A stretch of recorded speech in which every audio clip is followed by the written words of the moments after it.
जय जगन्नाथ। जय जगन्नाथ।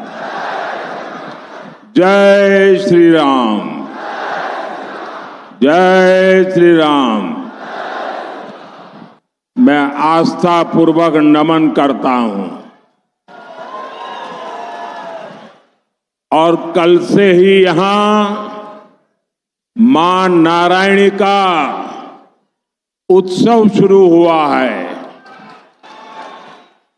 मैं आप सभी को बहुत बहुत बधाई देता हूं। आज मेरा सौभाग्य है कि कंधमाल आते ही मुझे ऐसे आशीर्वाद मिले हैं जो मैं जीवन भर भूल नहीं सकता हूं।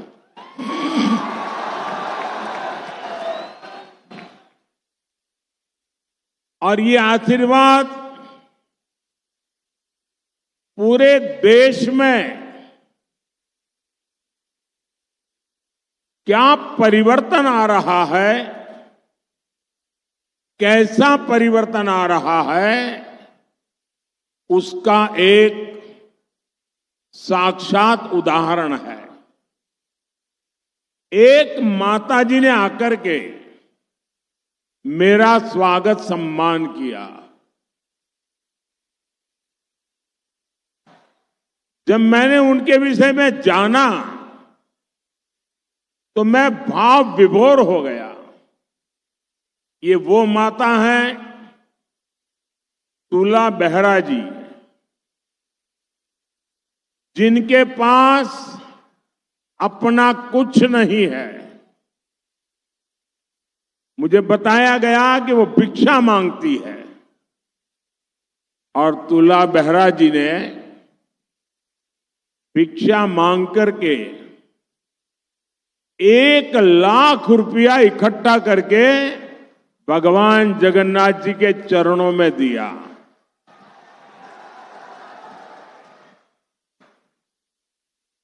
खुद को मैंने पूछा कोई जरूरत है क्या, आप कुछ चाहती हो क्या? नहीं, बोले बस जगन्नाथ जी का आशीर्वाद चाहिए। ऐसा जिनका पवित्र मन है, ऐसा जिनका त्यागपूर्ण जीवन है, ऐसी मां मुझ जैसे बेटे को आशीर्वाद देने के लिए आ जाएं, फिर तो मुझे लगता है पूरे कंधमाल के आशीर्वाद, पूरे उड़ीसा के आशीर्वाद मेरे साथ है। आज मेरा एक दूसरा सौभाग्य था। आज पूर्णामासी जानी शीघ्र कबीर के रूप में जानी जाती है। उड़ीसा में जो ग्रामीण भाषा है, जो ट्राइबल की बोलचाल की भाषा है, उसमें वो शीघ्र कविताएं बनाती है। साहित्य को उन्होंने पचाया है और मेरा सौभाग्य है कि हमें उनके पद्म अवार्ड देने का सौभाग्य मिला है। आज मुझे यहां तार उड़ा करके उनको सम्मानित करने का अवसर मिला, लेकिन वो मुझे अपने पैर नहीं छूने देती थी। बड़ी मुश्किल से मैंने उनके पैर छुए, वो मुझे रोक रही थी। ये जो हमारे यानी एक प्रकार से मातृशक्ति का साक्षात रूप, दोनों माताएं जब इस बेटे को आशीर्वाद देती है तो देश की करोड़ों करोड़ों माताएं, उनके आशीर्वाद जो मुझे मिलते हैं, मेरे मन को एक समाधान होता है। मैं हृदय से इन दोनों माताओं का श्रद्धापूर्वक प्रणाम करता हूं। भाइयों बहनों, कल शाम मैं भुवनेश्वर पहुंचा था और कल की शाम, भुवनेश्वर की शाम, क्या अद्भुत नजारा था।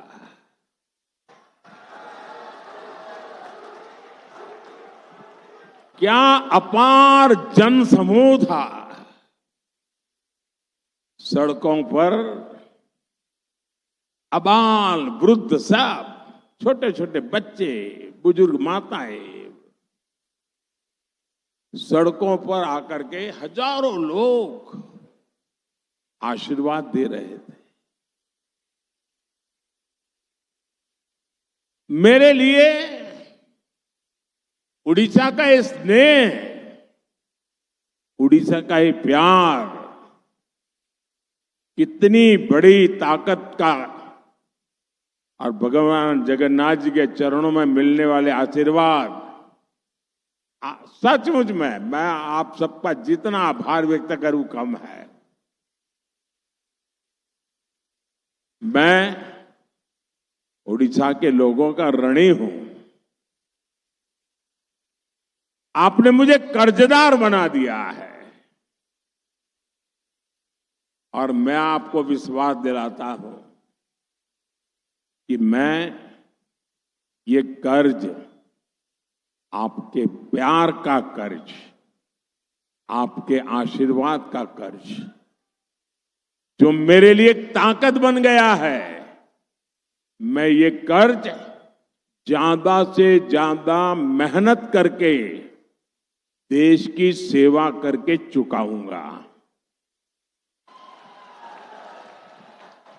और साथ साथ उड़ीसा को देश में एक विकसित राज्य बनाने के लिए दिन रात मेहनत करके चुकाऊंगा। साथियों, 26 साल पहले आज के दिन अटल बिहारी वाजपेयी जी ने, उनकी सरकार ने पोखरण में परमाणु परीक्षण किया था और हमने ये दिखा दिया था कि देशभक्ति से ओत-प्रोत सरकार देश हित के लिए, देश की सुरक्षा के लिए, देश के लोगों की आशा अपेक्षा के लिए कैसे काम करती है। और मुझे याद है जब अटल जी की सरकार ने पोखरण परीक्षण किया था, दुनिया भर में जितने भारतीय समुदाय रहता था वो गर्व की अनुभूति करता था और आजादी के बाद पहली बार विदेश की धरती पर लोग उनकी तरफ सम्मान की नजर से देखते थे।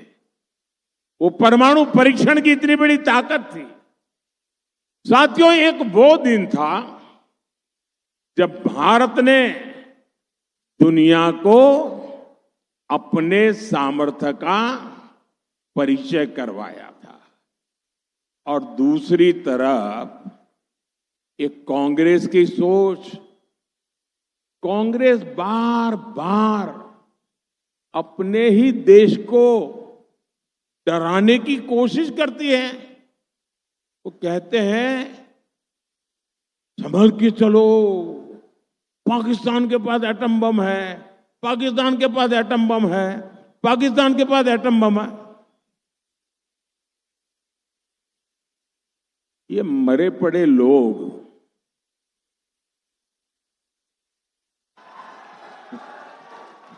ये देश के मन को भी मार रहे हैं जी। और कांग्रेस का हमेशा ऐसा ही रवैया है। ये जो पाकिस्तान के बम बम बम की बातें करते हैं ना, आज तो पाकिस्तान का हालात ये है कि बम को संभालना कहां, वो भी उसके बस का रोग नहीं है। अब तो वो बम बेचने के लिए निकले हैं, कोई खरीदने वाला मिल जाए। और लोगों को मालूम है क्वालिटी में दम नहीं है, वो माल भी बिकता रही है। भाइयों बहनों, कांग्रेस के इसी कमजोर रवैये के कारण जम्मू कश्मीर के लोगों ने 60 साल तक आतंक भुगता है। देश ने कितने ही आतंकी हमले झेले हैं, देश भूल नहीं सकता कि आतंकियों को सबक सिखाने के बजाय ये लोग आतंकी संगठनों के साथ बैठकें करते थे। 26/11 के मुंबई के भयंकर आतंकी हमले के बाद इन लोगों की हिम्मत नहीं पड़ी कि आतंक के सरपरस्तों को उन पर कार्रवाई करें। और क्यों? क्योंकि कांग्रेस को, इंडी गठबंधन को लगता था कि अगर हम कार्रवाई करेंगे तो हमारा वोट बैंक नाराज हो जाएगा। मैं आज कांग्रेस को 2 टूक कहूंगा। भारत का मुसलमान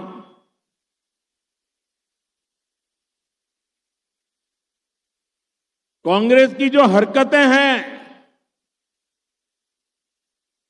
उन हरकतों से वो इधर उधर जाएगा, सब मानने की कोशिश मत कीजिए। और भाइयों बहनों, ये कांग्रेस के शाहजादे आए दिन बयानबाजी ठोक रहे हैं। आप उनके 2014 के चुनाव के भाषण देख लीजिए, 2019 के चुनाव भाषण देख लीजिए और 2024 के चुनावी भाषण देख लीजिए। वो ही स्क्रिप्ट पढ़ते जा रहे हैं और अभी चैलेंज कर रहे हैं। आप लिख के रखिए मेरे देशवासियों, हिंदुस्तान ने मन बना लिया है कि इस बार एनडीए 400 पार करने वाला है। भाजपा अपने सारे पुराने रिकॉर्ड तोड़ करके ज्यादा से ज्यादा सांसद के साथ आने वाली है। और कांग्रेस वाले ये भी लग ले कि इस चुनाव में कांग्रेस को लोकसभा की कुल संख्या के 10% चाहिए मान्य विपक्ष बनने के लिए। कांग्रेस वाले जरा कान खोल करके सुन लीजिए, ये देश ने तय किया है। ये 4 जून को आप देखेंगे कि कांग्रेस इस देश में मान्य विपक्ष भी नहीं बन पाएगा।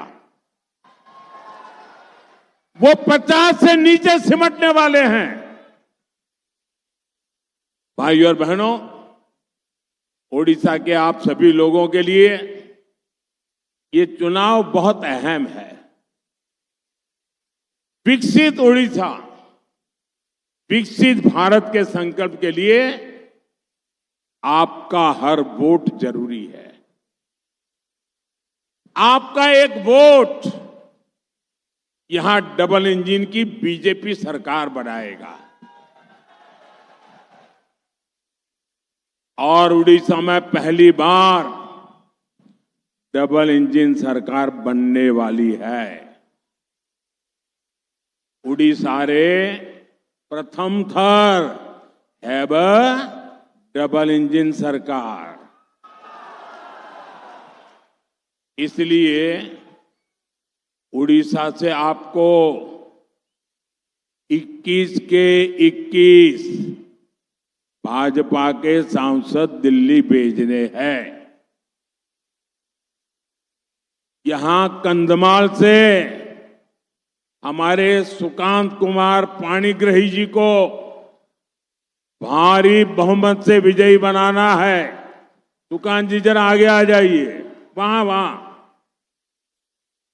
और यहां विधानसभा में भी जो भाजपा के उम्मीदवार हैं उनको भी रिकॉर्ड वोटों से जिताना है।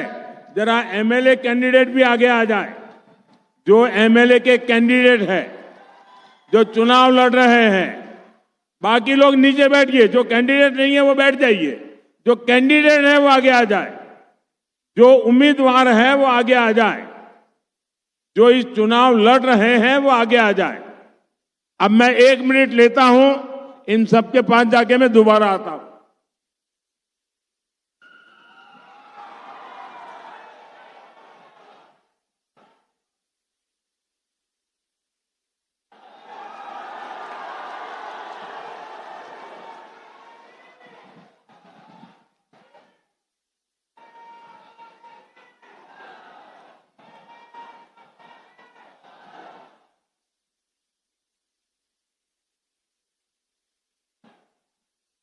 मेरे इन सभी साथियों को कमल के निशान पर बटन दबाकर आप दिल्ली भी भेजिए, भुवनेश्वर भी भेजिए और डबल इंजन की सरकार बनाइए।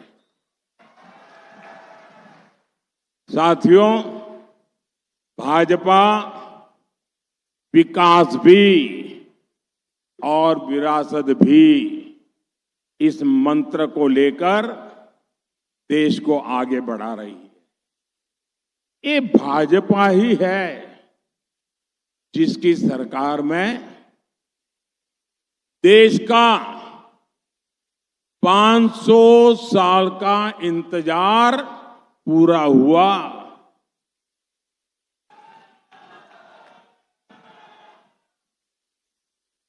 अयोध्या में राम मंदिर देखकर आपको गर्व होता है कि नहीं होता है? आपको गर्व होता है कि नहीं होता है? आपका माथा ऊंचा होता है कि नहीं होता है? हमारे पूर्वजों की आत्मा जहां भी होगी उनके आशीर्वाद मिलते हैं कि नहीं मिलते हैं? 500 साल हमारे पूर्वजों ने जो इंतजार किया वो इंतजार पूरा हुआ कि नहीं हुआ? राम मंदिर बना कि नहीं बना? बोलो जय श्री राम, जय श्री राम। वहां एक बच्चा मोदी बन के आया है, मुझे दिख रहा है, छोटा बच्चा, दूर दूर वहां से हाथ ऊपर कर रहा है। चलिए, कंदमहाल तक भी ये बच्चों का मूड देख करके देश को प्रेरणा मिलती है। शाबाश बेटे, तुम मुझसे भी ज्यादा अच्छे लगते हो। हाँ, बहुत प्यारे लगते हो। अरे मैं भी तुम्हारे जैसा नहीं लगता हो, इतने सुंदर लगते हो।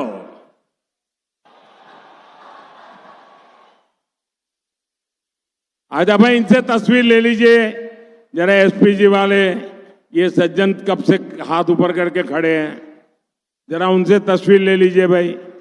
हाँ, धन्यवाद भैया, बहुत बढ़िया चित्र बना के। उड़ीसा में तो हर घर में कला है जी।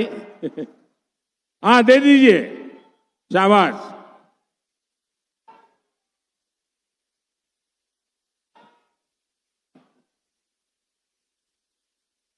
हाँ, दे दीजिए इनको, ये कैमरामैन को दे दीजिए,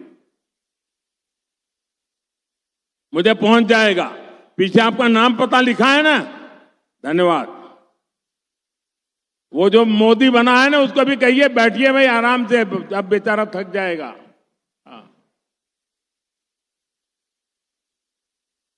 साथियों, रामलला जी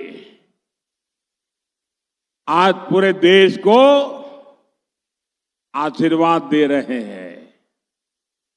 हमें तो दो फायदा है। एक तरफ भगवान जगन्नाथ जी के आशीर्वाद और दूसरी तरफ रामलला जी के आशीर्वाद।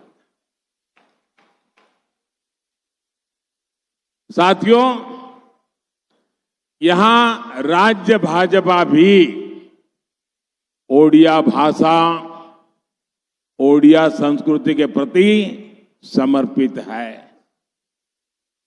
ऐसा कोई बेटा या बेटी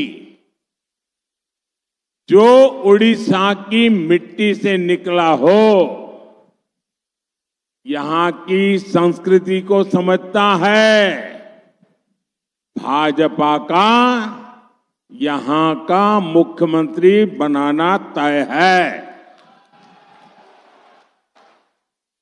आपका अपना मुख्यमंत्री बनेगा। और मैं तो यहां आया हूं आपको 10 जून को भाजपा की सरकार के मुख्यमंत्री के शपथ समारोह का निमंत्रण देने के लिए, आपको भुवनेश्वर निमंत्रण देने के लिए आने के लिए मैं आपके पास आया हूं। साथियों, कल देश ने अक्षय तृतीया का पर्व मनाया है। ओडिशा का अक्षय तृतीया से बहुत विशेष संबंध है। अक्षय तृतीया के दिन से ही पूरी जगन्नाथ रथ यात्रा के लिए रथों का निर्माण प्रारंभ हो जाता है। मैं आप सभी को इसकी बहुत बहुत शुभकामनाएं देता हूं। और इसी से जुड़ा एक बहुत संवेदनशील विषय आप सभी के सामने उठा रहा हूं। साथियों, 7 दशक पहले श्री जगन्नाथ मंदिर के प्रबंधन के लिए नियम बनाए गए थे। 70 साल पहले इन्हीं में से एक नियम था कि मंदिर के सोना, चांदी, कीमती पत्थर, सारी चल अचल संपत्ति का रिकॉर्ड मेंटेन किया जाएगा। इसके बाद श्री रत्न भंडार में रखे कीमती सामानों की एक सूची तैयार की गई थी। इस रत्न भंडार का आखिरी बार मूल्यांकन करीब 45 साल पहले किया गया था। उस समय आभूषण और रत्न इतने ज्यादा थे कि मूल्यांकन करने वालों ने इस खजाने को अमूल्य बताकर अपने हाथ खड़े कर दिए थे। आप कल्पना कर सकते हैं, भगवान जगन्नाथ, इनके बिना तो हमारा जीवन ही नहीं है। अरे जगन्नाथ है तो जीवन है। अब भगवान जगन्नाथ के यहां कितने आभूषण थे, कितनी संपत्ति थी। आधिकारिक रूप से श्री रत्न भंडार पिछले करीब 40 साल से खुला नहीं है। लेकिन अब तो मैं देश को बताने जा रहा हूं, वो जानकर पूरे देश के लोग भी हैरान हो जाएंगे।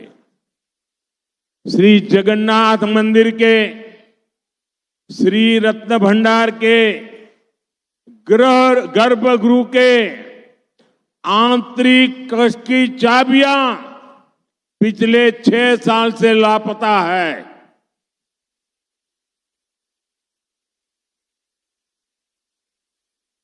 इतना बड़ा अमूल्य खजाना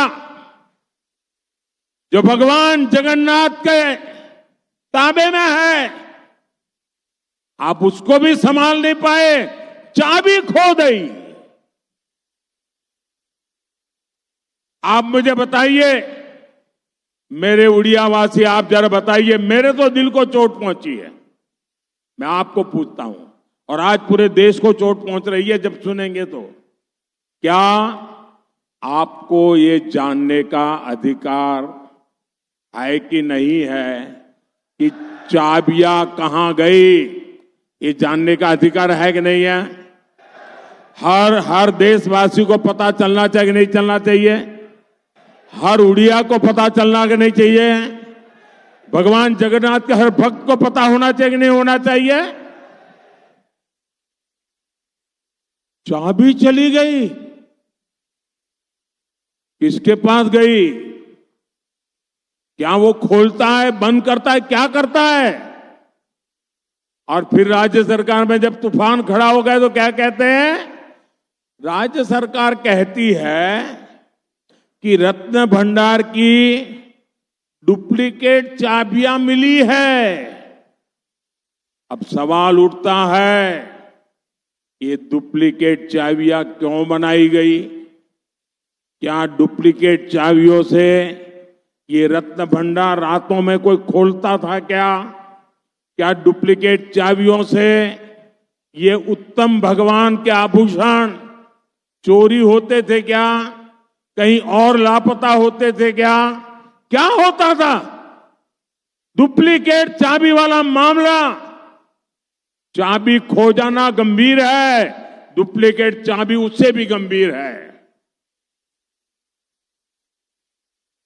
इस मामले की जांच राज्य सरकार ने एक आयोग को सौंपी थी, लेकिन वो रिपोर्ट आज तक उड़ीसा सरकार ने सार्वजनिक नहीं की है। भारतीय जनता पार्टी अब पूरे भक्तिभाव से ये विषय उठा रही है।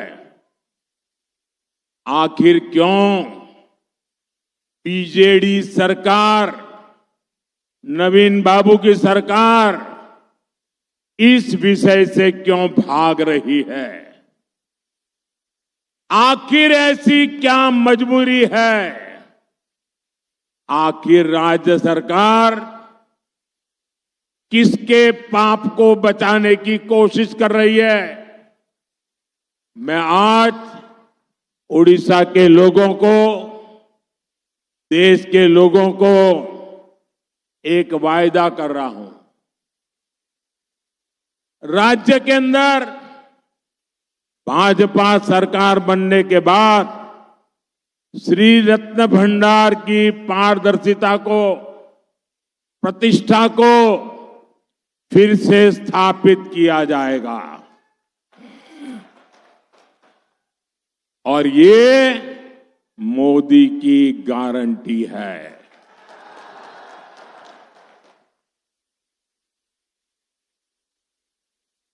जय जगन्नाथ।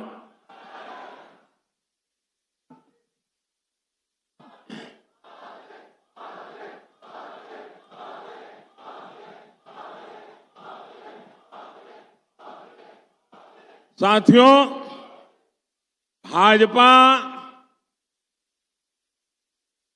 उड़ीसा के कल्याण, उड़ीसा के विकास का लक्ष्य लेकर चल रही है। और मैं गरीबी से निकला हूं। गरीबी विकास की सबसे बड़ी दुश्मन होती है, और इसलिए गरीब का बेटा मोदी, गरीब का सेवक मोदी, आपका सेवक मोदी आपके लिए ही तो खुद को खपा रहा है, दिन रात मेहनत कर रहा है। मोदी के प्रयासों से पिछले 10 साल में 25 करोड़ लोग गरीबी से बाहर आए हैं। जब तक मेरे देश में एक भी गरीब है, मोदी चैन से नहीं बैठेगा। मोदी ने आपको पक्के घर की गारंटी दी है, मोदी ने आपको मुफ्त राशन की गारंटी दी है। इसका बहुत बड़ा लाभ हमारे आदिवासी समाज के भाइयों और बहनों को हुआ है। साथियों, मोदी ने एक ऐसी योजना बनाई है कि आपका बिजली का बिल 0 हो जाएगा। बिजली का बिल 0। इतना ही नहीं, आप बिजली बेच करके कमाई करेंगे। आपको लगेगा अरे तो गजब लाए हैं वे मोदी। देखिए, मोदी ने पीएम सूर्यघर मुफ्त बिजली योजना शुरू की है। और हमारा उड़ीसा तो सूर्य देवता सदियों से उसकी पूजा करने वाला राज्य है। सूर्य मंदिर की उपासना करने वाला राज्य है। मैं चाहता हूं कि आप अपने घर में बिजली का उत्पादन करें, उस बिजली का उपयोग करें, और जो ज्यादा बिजली पैदा हो उसको भाजपा सरकार खरीद लेगी। राज्य सरकार बनेगी ना, हम उसको खरीद लेंगे तो आपको कमाई भी होगी। यानी भाजपा की इस योजना से आपको डबल फायदा होगा। आपकी बिजली 0 बिल हो जाएगा, मुफ्त बिजली होगी, और आप बिजली से कमाई भी कर पाएंगे। और इसके लिए भाजपा सरकार हर परिवार को, याद रखिए, हर परिवार को सोलर पैनल लगाने के लिए करीब 75,000 रुपए की मदद दे रही है।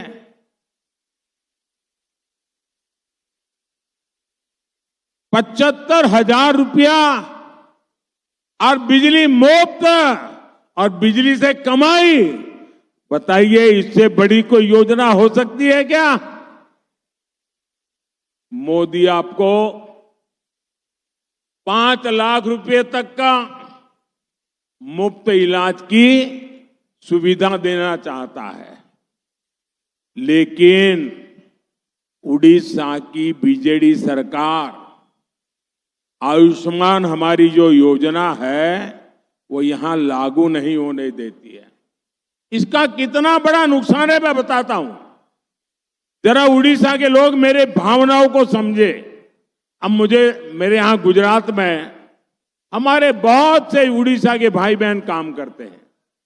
मुंबई में करते हैं, बेंगलुरु में करते हैं, हैदराबाद में करते हैं, छत्तीसगढ़ में करते हैं। ये आयुष्मान योजना ऐसी है कि आप अगर हिंदुस्तान में कहीं पर भी हो और अगर आप उड़ीसा के हैं, आयुष्मान योजना का हक मिला हुआ है, तो हिंदुस्तान के किसी भी कोने में अगर आपको कुछ तकलीफ हो गई, बीमार हो गए, एक्सीडेंट हो गया, तो वहां भी 5 लाख रुपए तक का इलाज आपको मिल जाएगा। आपके पास पैसे है कि नहीं, साथ में रिश्तेदार है कि नहीं, कोई जरूरत नहीं, सिर्फ जेब में एक आयुष्मान कार्ड होना चाहिए। इतनी बड़ी योजना, मुझे बताइए, ऐसी योजना आप लोगों को मिलनी चाहिए कि नहीं मिलनी चाहिए? जरा जोर से बताओ तो पता चले। ये योजना क्यों आपको मिलनी चाहिए कि नहीं मिलनी चाहिए? मैं 5 साल से यहां की सरकार को समझा करके थक गया कि योजना आप ले लो, ये उड़ीसा के लोगों का फायदा करेगी। पता नहीं, लेने को तैयार नहीं है। जैसे ही भाजपा सरकार यहां बनाओगे, 5 लाख रुपए के मुफ्त इलाज की योजना चालू हो जाएगी। भाइयों बहनों, आप मुझे बताइए, जिसको आपकी बीमारी की परवाह न हो, ऐसी असंवेदनशील सरकार यहां रहनी चाहिए क्या? उड़ीसा में रहनी चाहिए क्या? साथियों, यहां इस क्षेत्र में पर्यटन की इतनी संभावनाएं हैं। दरिंगबाड़ी को तो उड़ीसा का कश्मीर कहा जाता है। पर्यटन बढ़ता है तो रोजगार बढ़ता है, आपकी आमदनी बढ़ती है।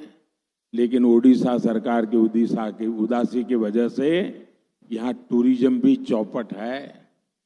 भाजपा सरकार यहां पर्यटन से पैसा, ये काम के लिए आपके लिए विकास करना चाहती है। भाजपा ने एक और घोषणा की है जिसका लाभ यहां के युवाओं को होगा। मुद्रा योजना के तहत बिना गारंटी, नौजवान देख लीजिए, आपको चिंता करने की जरूरत नहीं है। ये मोदी आपकी सबसे बड़ी गारंटी है। अरे मोदी से बढ़कर और गारंटी क्या होती है? बिना गारंटी आप मुद्रा योजना से, बैंक से पहले 10 लाख रुपया मिलता था, अब मोदी ने इसको 20 लाख कर दिया है। आप अपना धंधा शुरू कर सकते हैं। यानी उड़ीसा के नौजवानों को यहां अपना काम करने के लिए टूरिज्म सेक्टर में स्वरोजगार के लिए 20 लाख रुपए तक की मदद मिलेगी।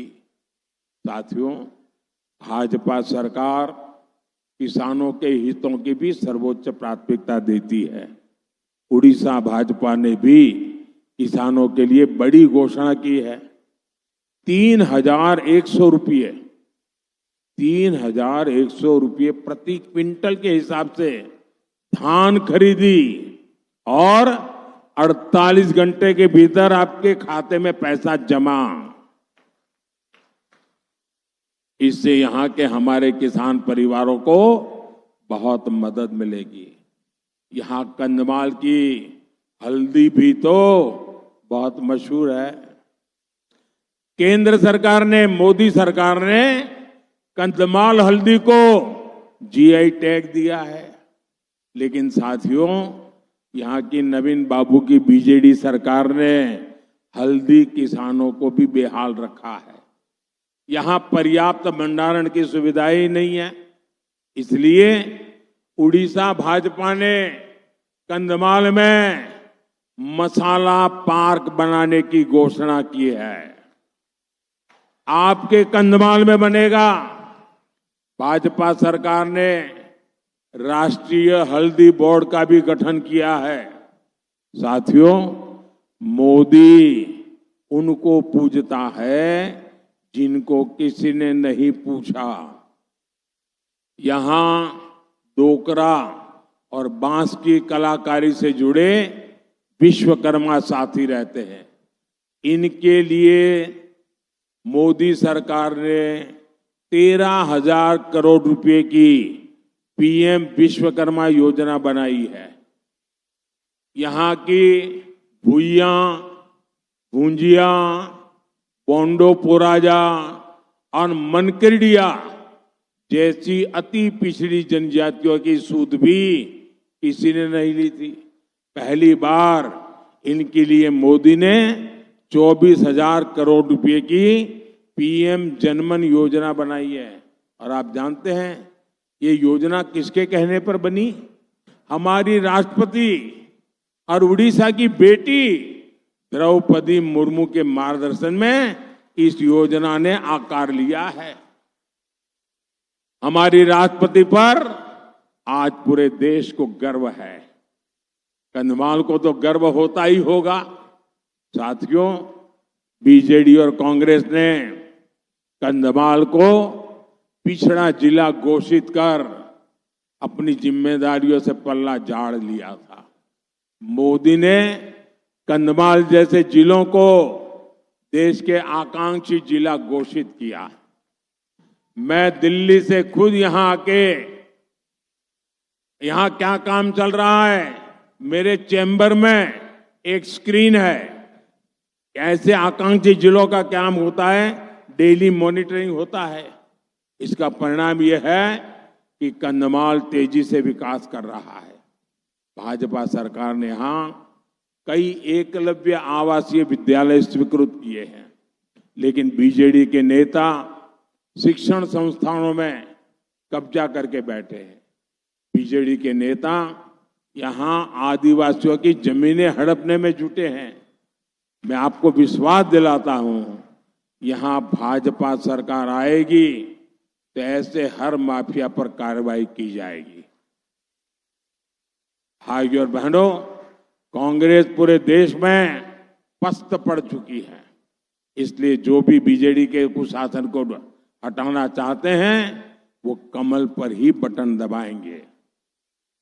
याद रखिएगा, कमल है तो शांति और विकास है, कमल है तो ज्ञान और विज्ञान है, कमल है तो हर नारी का सम्मान है, कमल है तो संकल्पों की सिद्धि है, कमल है तो सुरक्षा है, समृद्धि है, कमल है तो आत्मनिर्भरता को ताकत है, कमल है तो गौरव से भरी विरासत है, कमल है तो विजय है, विश्वास है, कमल है तो मान है, सम्मान है, स्वाभिमान है, कमल है तो प्रगति पथ पर हिंदुस्तान है। अब मुझे बताइए भाई, मैं नवीन किसी के भी लिए भला बुरा बोलता नहीं हूं और अच्छा भी नहीं है मुझे भला बुरा बोलना, लेकिन नवीन बाबू इतने सालों से यहां मुख्यमंत्री है ना। मैं नवीन बाबू को एक चुनौती देता हूं। नवीन बाबू, इतने साल से आप मुख्यमंत्री हो, आखिर उड़ीसा की जनता आपसे दुखी क्यों है? दुखी इसलिए है, जरा नवीन बाबू को कहीं खड़े कर दीजिए और उनको बिना कागज लिए उनको कहिए कि आप उड़ीसा के जिलों के नाम बोलिए और जिलों के कैपिटल के नाम बोलिए। जो मुख्यमंत्री अपने जिलों के नाम कागज के बिना बोल नहीं सकते, जो मुख्यमंत्री अपने जिला के मुख्य मथक का नाम नहीं जानते, वो आपके दुख दर्द जानते होंगे क्या? क्या उनके भरोसे आप अपने बच्चों का भविष्य छोड़ सकते हो क्या? साथियों, और इसलिए मैं कहता हूं, हमें ज्यादा नहीं, 5 साल मुझे मौका दीजिए भाइयों, ज्यादा नहीं। अगर 5 साल में मैं ये आपके उड़ीसा को नंबर 1 न बना दूं ना, तो मुझे कहना कि मोदी क्या कह के गया।